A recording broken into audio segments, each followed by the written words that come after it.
Brian Jung apparently thinks that Elon Musk has a secret plan for Dogecoin.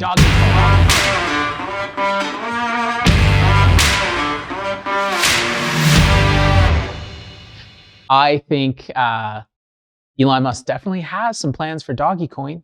And excuse me, but I know everyone else calls it Dogecoin, but if you've been following my commentary on this, I do believe that it's actually Dogecoin. So you just have to go with it. So in this video, he's going into details about how he thinks Dogecoin is going to go to the moon, thanks to Elon Musk's secret plans. He details some things that don't seem so secret because literally Elon said these various things that he was going to do, so it's not so much of a secret, really. Regardless, is Dogecoin going to go to the moon? Are Elon's plans that are so secret really going to have that much of an impact? And what else could happen with Twitter now that Elon has it? Let's go to the video. If you haven't heard, Dogecoin has had a massive pump this week, sending the price up over 120% in less than 7 days. Now, according to 120%, pretty serious. Now the week's leading altcoin, and the runner-up isn't even close. Now, the big question is why? Did the recent Twitter acquisition involving Elon Musk become the main catalyst to cause this, or are there other external factors that we don't see right now as well? Ladies and gents, in this video, we'll be analyzing everything you need to know, including Dogecoin's recent price action. We'll talk about the reasoning. Ow, just hit my hand. But yeah, we'll be talking about the reasoning for the recent price action and also discuss how much further Dogecoin could increase. Up about 7.8% at the time of filming this video. It was over the past weekend where Dogecoin made a high of about 15 cents through the weekend. Now on the daily chart, we can see that Dogecoin right now is in some serious overbought levels since April of 2021 with an RSI of 88.5 and its highest point, which had reached on Saturday, the RSI hitting of 93. Now, it is worth keeping in mind that overbought conditions does not necessarily mean an immediate bearish reversal. Now, what it does do is it shows the reflection of the current euphoric buying momentum in the market, which sooner or later prompts the price trend to either trade sideways or eventually correct downwards. On top of that, another reason why Dogecoin had experienced such a huge pump was because we saw a massive short squeeze. Now, according to CoinDesk, we can see that Dogecoin futures racked up nearly $90 million in liquidations happening over the weekend through the unusual move, which was the first catalyst of news coming in from Elon Musk, which became the reason why all of this started to happen. It is also reported that there's some $647 billion of open interest on Dogecoin futures that we saw back on Monday. It was also confirmed that about $52 million of those figures originated from short traders or bets against a token's price rise. All right, but ladies and gents, just to keep this video simple, the reason why Dogecoin did shoot up, it was a shorts, but it all happened because we got word that Elon Musk was taking over Twitter. A little recap on this news for anyone who didn't hear. On October 25th, it was announced that Tesla and SpaceX CEO Elon Musk had purchased Twitter for the sum of $44 billion. Immediately following that news, we also got word that Elon Musk fired the top 3 executives coming from Twitter. Now, the reason why this is pretty significant news is because it's just showing us that Elon Musk is taking this Twitter acquisition very seriously. He wasn't planning on just buying it, not really doing anything with it, letting it float and give him some money, some income in, but he actually went ahead and fired a lot of the executives. There were some memes floating around that he was firing a lot more people. Turns out some of those stories were actually fake, but Elon Musk is doing a lot in trying to bring more value through Twitter. Okay, let's just stop right there. Yeah, so when Elon got the company, he immediately fired the top executives. Brian's trying to say that it's because it shows that he's taking it seriously. I highly doubt that. If you followed what happened with the acquisition of Twitter, it went through legal battles. It went all kinds of back and forth. And these top executives were the ones that Elon had to deal with, right? So in taking over Twitter and firing those top executives, I don't think that's just saying he's taking it seriously. I think that was a little bit of payback, to be honest. Like Elon Musk, he keeps a tight ship when it comes to his companies. And if he knew and from his interactions with these existing executives, it was pretty clear that he had no intentions of keeping them on board based on their previous performance, especially in dealing with him. And I don't blame him. And in terms of like others being fired, yes, there were lots of others that got let go of Twitter simply because I don't know what Brian Jung's thinking about money just flowing in, because Twitter had nothing but money flowing out. In its current iteration, it was losing money all the time. The only reason that Twitter really existed in the first place was because it was an awesome intelligence machine for existing national interests that actually use that data to be able to get intel on everybody. And that's what Twitter's purpose was and why it was able to keep on going the way it kept going. Otherwise, it was hemorrhaging money like crazy. There was no reason to believe that there was just money flowing in because he made a deal. That's crazy. I don't know where he's getting this information from. Maybe he doesn't understand the history of Twitter. But the bottom line is that, yeah, Elon Musk didn't just show that he was serious about it. He was basically just taking over the company the way he would take over any company and getting rid of the people who caused them the most pain. So, yeah. So I just don't agree with Brian on that point. Sorry, Brian. Keep going. Huge collection of Bored Apes way before this bear market started to roll along. But we've also seen Elon Musk talk countless amount of times on social media and even approaching SNL, his love for the cryptocurrency Dogecoin. Now, we also had this tweet coming from Jane Wong stating that Twitter is now working on a wallet prototype that supports crypto deposit and withdrawals. Now, this here is going to give us something pretty interesting. It's showing that Elon Musk is looking a lot more towards the future of how he can integrate Dogecoin and other cryptocurrencies within his platform that he owns now, which is Twitter, which may look like it is going to be involving the creation of a Web3 wallet or just having some type of huge Twitter collaboration with another crypto exchange. Another reason why people are thinking this is because the massive venture capital firm Anderson and Horowitz is also lending a hand to Twitter's new owner, Elon Musk. Basically, it was shared that a partner from A16Z shared a photo from the Twitter office back on Sunday afternoon with the note that he's helping out Elon Musk with Twitter temporarily with some other great people within the right there space. I'm gonna need to send it. I guess after I'm done this reaction video, I gotta send out a video. I gotta send out a thanks and tag Elon to let him know that I'm happy to be contributing to Twitter as well, and start rumors about how we're going to be integrating Peer Plays into Twitter. Because that's all that tweet just literally did. I don't know what that means. Anybody could do that. That doesn't really say anything. So I don't understand why that's such a big deal. Regardless, yeah. So Elon's going to be creating some wallet work. I totally expect that, especially since he's friends with Jack and, of course, the previous CEO of Twitter. And he has his own plans for some kind of new kind of social media platform. And I think that it's very likely they're probably going to work together on that in terms of like what's going into Twitter. My feeling is anyway. But as far as a wallet goes, it's kind of a no-brainer when you think about it. Twitter already has this kind of like they're already trying things with tips and things like that. I think that if they're going to integrate crypto into it, really, like I know that people get excited when it comes to this kind of thing, like the idea that these big platforms adopting these like cryptocurrencies and things like that into their systems. But at the end of the day, what are you getting? Like payment systems, all you're really doing is shaving off the few percentage points in terms of dealing with payment systems that exist around the world that everybody has access to already, right? So it's really the push to be able to get crypto into this. And then at the end of the day, what does it really mean for the cryptocurrency itself? Like people may transact a little. We've seen this before where people have used cryptocurrencies and they've been integrated into different platforms and then not a lot happened. My feeling, and this isn't necessarily my reaction to the video per se, but I think that kind of play, and while it's very popular to think that that's something that's really important, I don't think that that's going to do much. Like, is it really going to have that much of an impact on crypto? Like, people will see, oh, well, there's Dogecoin. Okay, well, I'll just use my credit card instead. It's kind of going to be the reactions to the people who have access to that. And the people who have Doge, are they going to start using it on the platform? Maybe. Do you think Doge is going to be the only one? No way. I don't believe, and this is what this is all predicated on, the idea that there's this big plan, it's all going to be about Dogecoin. No. Dogecoin will definitely be there. So will Bitcoin. And hopefully, cringe, so will Litecoin. Will be right next to Bitcoin, because for some reason, Litecoin always shows up everywhere Bitcoin does, and I don't understand why. Because it's just completely irrelevant now as far as like cryptocurrencies are concerned. Regardless, it's going to show up and it's going to have basically your choice of various different kinds of coins. And The reason you would do that is simply because giving people a choice, number one. Number two, by favoring Doggy Coin over the other coins to do something like this, it doesn't make sense.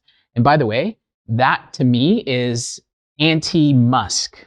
You know, like if Elon Musk is really a freedom of speech absolutionist, coins and the ability for people to be able to spend or be able to tip or be able to transact in whatever kind of currency they want is another form of speech.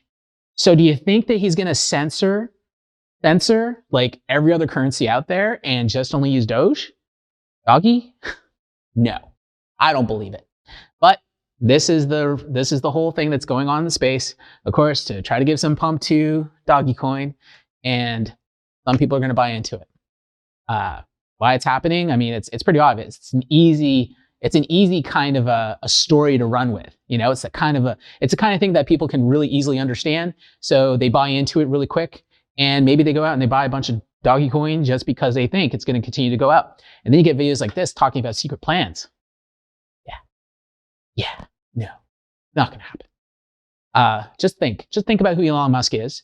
Think about what Doggy is. Think about what Twitter's doing and about his position on things. It's not going to be like that. So I just don't agree. Anyways, let's keep going. Who is now putting about $500 million into this investment, according to Decrypt.co. And last but not least, we also have CZ, who is also the CEO of Binance, who is involving himself within the Twitter acquisition, and also making a note that Elon Musk is a very strong entrepreneur and that he also wants to help bring Twitter into Web3 whenever they're ready. Now, with a combination of all these catalysts and a lot of these huge players within the crypto space noting their allegiance with Elon Musk, this is all coming towards together the price action that we've seen with Dogecoin. It's clear that Anderson and Horowitz and CZ are some of the biggest names within the crypto industry, and with them on Elon Musk's side, I really feel like they could accomplish anything happening for the space. So with all that being said, some of the most smartest people from the crypto space being bullish on Twitter and Dogecoin, how do I feel? Where am I moving my money, and what should you do? Well, first things first, it's important to know what Elon Musk's agenda or plan is to turn Twitter into what he believes is going to be the most ideal platform for people to use. I think his vision is pretty great, and we've seen his extraordinary ability to create and innovate through a lot of his other businesses. I think any idea that Elon Musk gets, or just, you know, any radical movement that he wants to have in order to progress the human race forward, whether it's through cryptocurrency or just having a more, I would say, balanced social media app where people aren't getting banned left and right and it's going to be more fair use to everyone, Elon Musk seems to be moving towards that every single day. Now, there have also been rumors for a year and a half that Elon Musk would include Dogecoin tipping on the Twitter platform. So something cool happens, instead of getting tipped dollars or, you know, euros or whatever, it would be Dogecoin. And if this does happen, I do think the utility behind Dogecoin and the activity could bring it back to life. There's also been a lot of repeated claims coming from this billionaire that with this acquisition, doesn't make a big difference. He would be playing a part into the creation of what he is calling a super app or a everything all this is interesting type app. Now, Elon Musk plans for this app to be named X, and as discussed in a tweet earlier this month, he said, "Buying Twitter is an accelerant to creating X, the everything app." Elon Musk also talked a little bit before. So X, the everything app. It's akin to some apps that are pretty popular in Asian countries, and he's about to talk about that, I think, because somehow they're able to launch in systems like that. But as far as like Twitter, if you notice the tweet that said this is the beginning to X, that was tweeted out on October 4th, right? That was almost a month ago. That was before the acquisition. So it's kind of weird that he's talking about how Twitter is something that's just the beginnings of X, because that was said October 4th before he actually got Twitter. So here's Elon like tweeting out about how Twitter is going to be part of the X platform. So that's great. You know, the everything app. Okay. I give all the props to the idea of an everything app, which you can do everything with. That's great. Still, it's not going to help with Doggy Coin, which this is what it's supposed to be about, right? Doggy Coin is going to be in the everything app. So is Bitcoin. So is every other coin. and it's just going to be right alongside with credit card payments and everything else. PayPal might be even be in there. Ugh.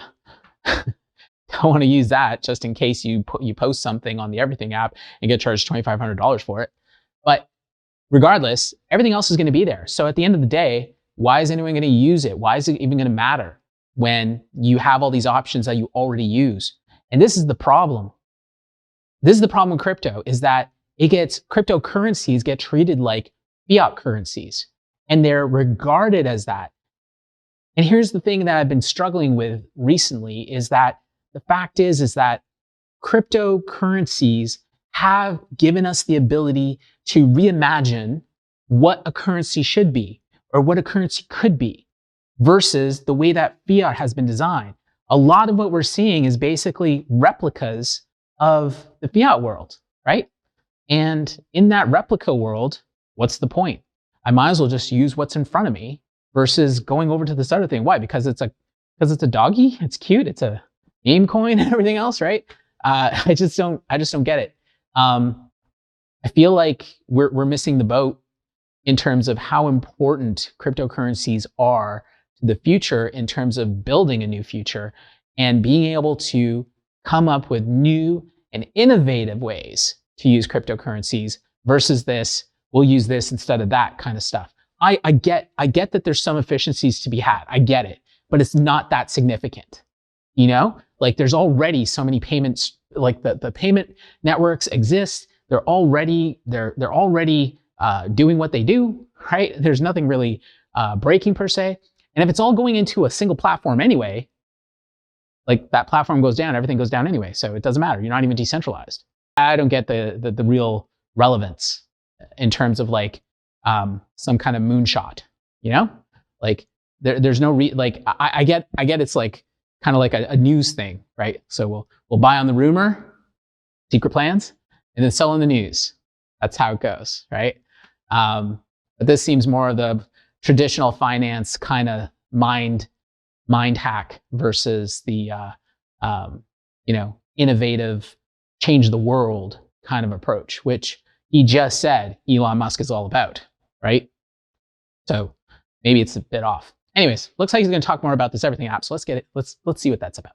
Or about WeChat, which is a Chinese social media juggernaut that's considered one of the world's biggest super apps. Get to ride bikes. And for those who didn't know, WeChat is still integrated heavily within China. And we know that Elon Musk has been trying to move away from a lot of these more, how would you say, like communism-related Chinese apps. Through WeChat, communism you have a function apps. of video chatting, games, photo sharing, ride sharing, food delivery, banking, shopping, and amongst just a whole other features. Now, super apps of this kind have not yet really been revealed into the US, and it's just a question of whether or not the fintech industry would be able to adopt to something like this. With Elon Musk now having involvement within Twitter and then having his hands within PayPal, which also owns Venmo, it may not take too much for him to hold it right there. Move over. So he just said that he has his hands in PayPal? What's he talking about?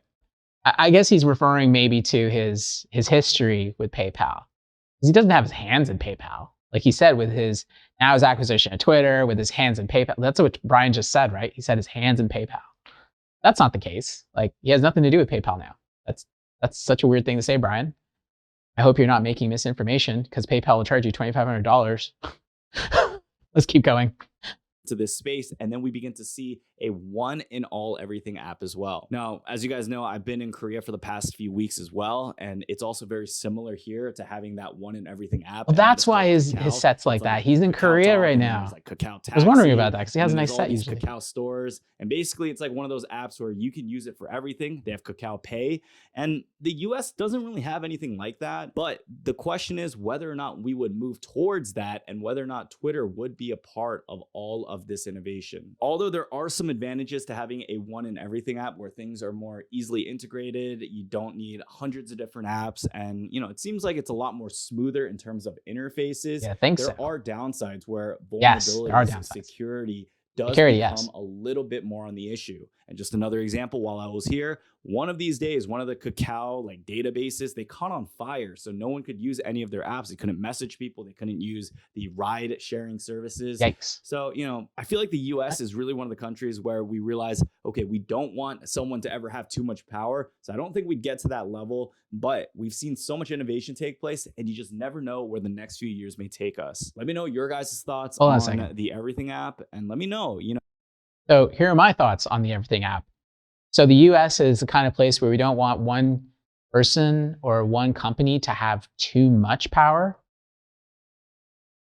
So the fact that we're talking about cryptocurrencies here, we're talking about, the fact that we're talking about crypto at all, and the conversation that Brian's having is about having one company or another having too much power, it just seems counterintuitive, because everything he just argued about was about centralization and about having centralization in those systems. The systems in cryptocurrencies or in crypto in general with blockchain and everything else is decentralized, right? And that is one of the aspects to the security of the system that he talked about as an issue.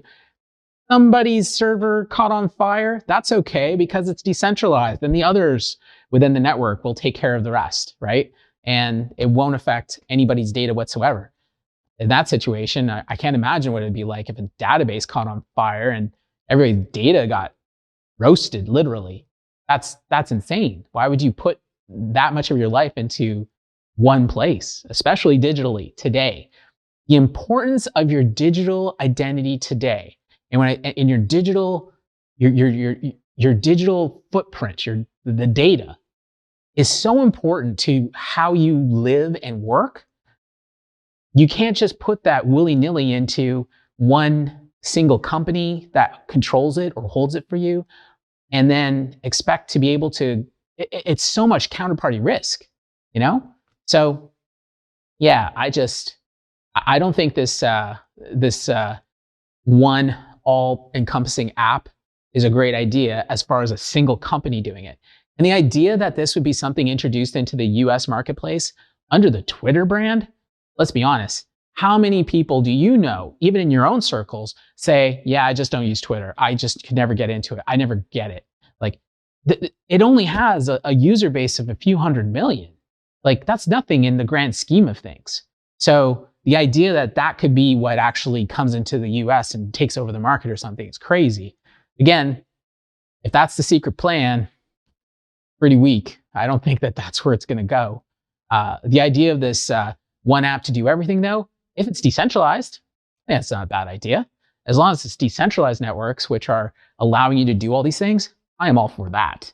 But if it's a single company that's owned by a single man who basically has single intentions to control and implement everything and have his hand on the off switch whenever he wants to, that's not the world we're wanting to work towards, right? This isn't the world we're looking to build, right? This is the world we're looking to get away from, right? And current implementations with technology has given that to us, and that's the situation we're in, and the counterparty risk with everything that's around you in terms of your digital identity.